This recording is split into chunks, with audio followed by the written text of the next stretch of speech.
pagi ini kita jalan ngecek langsung lokasi-lokasi kegiatan pertanian, ingin memastikan kira-kira apa yang menjadi keluhan dari para petani. Kita turun langsung ngobrol dan ya menyerap aspirasi kebutuhan petani saat ini seperti apa. Ini salah satu kebun yang kami tinjau langsung. Ini kebun tomat, tanaman tomat yang kayaknya bulan Ramadan ini 2 minggu lagi ini sudah mulai panen. Mudah-mudahan panennya hasil dan tentu harganya cukup bagus sehingga petani bisa mendapatkan keuntungan dan hasil yang maksimal. Tanpa petani kita tidak bisa apa-apa, karena petani menjadi penopang kehidupan bangsa kita. Siapapun kita, apapun jabatan kita, kita perlu makan, dan yang memproduksi makanan itu adalah para petani. Bersyukur kita masih ada masyarakat yang konsen di bidang pertanian. Andaikan petani sudah tidak ada, bagaimana kebutuhan pangan kita ke depan?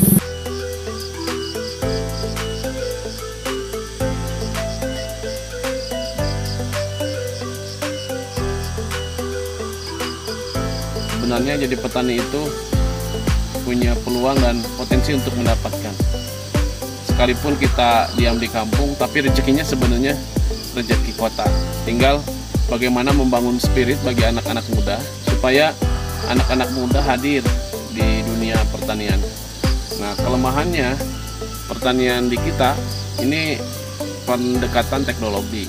Nah, sehingga pengelolaan lahan itu dilakukan secara manual. Itu yang sebenarnya yang membuat sedikit motivasi anak-anak muda untuk hadir di dunia pertanian ini terhambat karena faktor-faktor cara pertaniannya yang masih tradisional ya.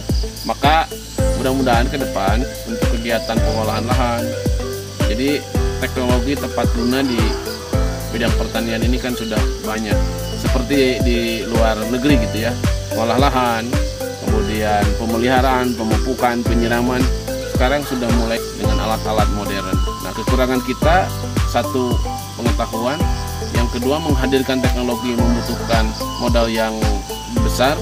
Nah, tentu inilah yang harus dipikirkan oleh pemerintah, bagaimana menghadirkan inovasi baru, teknologi kekinian, dan tugas pemerintah itu membantu mereka gitu ya, menyiapkan sarana prasarana itu, karena kalau disiapkan oleh masing-masing petani tentu tadi kemampuan mereka terbatas, karena pertanian di kampung-kampung itu tidak punya lahan terlalu banyak gitu. Lahannya paling ya setengah hektar atau di bawah itu gitu ya, karena hanya menjadi bagian dari kegiatan sehari-hari. Yang penting bagaimana dia bisa bertahan hidup begitu. Nah, sementara untuk nilai-nilai ekonomi kan harus dibarengi dengan luas lahan dan seterusnya. Nah, ketika lahannya ada, tersedia, dibatasi, atau keterbatasan modal, ini menjadi soal penting juga. Maka harapan saya, ini kami mendorong ya, nanti pemerintah itu hadir di tengah-tengah masyarakat itu dengan kebijakannya. Pertama, kebijakan akses modal. Nah, bagaimana petani diberikan akses modal yang mudah, tanpa harus ada jaminan atau anggunan, dan cicilannya murah, tidak berbunga. Itulah sebenarnya tugas dari pemerintah, menghadirkan akses modal yang mudah tanpa bunga yang membebankan kepada masyarakat. Yang kedua tadi, aspek teknologi, hadir dengan kebijakan pemerintah, bagaimana teknologi pertanian ini bisa dihadirkan di tengah-tengah masyarakat. Yang ketiga, aspek pasar. Ini juga tugas pemerintah barangkali, bagaimana menyiapkan pasar yang menjanjikan bagi para petani.